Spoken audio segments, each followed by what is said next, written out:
छही त डालता रंग रज चोली के भीतर का कहिए सखिए कर छही त डालता रंग रज चोली के भीतर कछु कहला पछन छने रूठता रूठता अरे रूठता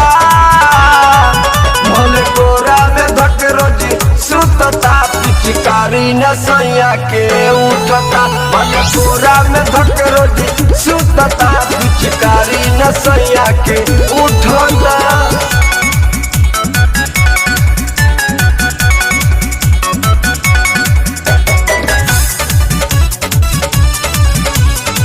Music by Tinku Tufan.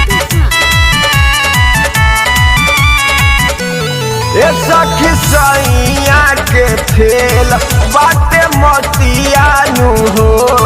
फुटल फागुने में हमरो किस्मतियानु हो सखी सैया के खेल बाटे मतियानु हो फुटल फागुने में हमरो किस्मतियानु हो अब पहले लेखन कबो टूटता टूटता अरे टूटता भले कोरा में धक रोजी सुतता पिचकारी न सैया के उठता भले कोरा में धक रोजी सुतता पिचकारी न सैया के उठता।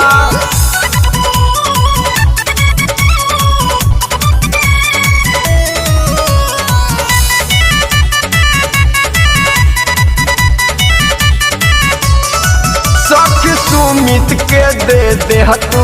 तानी पाई जानू हो जवन कही तू तवन देहती पैसा नू हो सखी सुमित के दे तू तानी पाई जानू हो जवन कही तू तवन देहती पैसा नू हो टिंकू बिना विरट खूबे लूटता लूटता अरे लूटता भले कोरा में धक रोजी सुतता पिचकारी न सैया के उठता भले कोरा में धक रोजी सुतता पिचकारी न सैया के उठता का कहिए सखिए कर छही त डालता रंग रज चोली के भीतर का कहिए सखिए कर छही त डालता रंग रज चोली के भीतर कुछ कहला पछन छने रूठता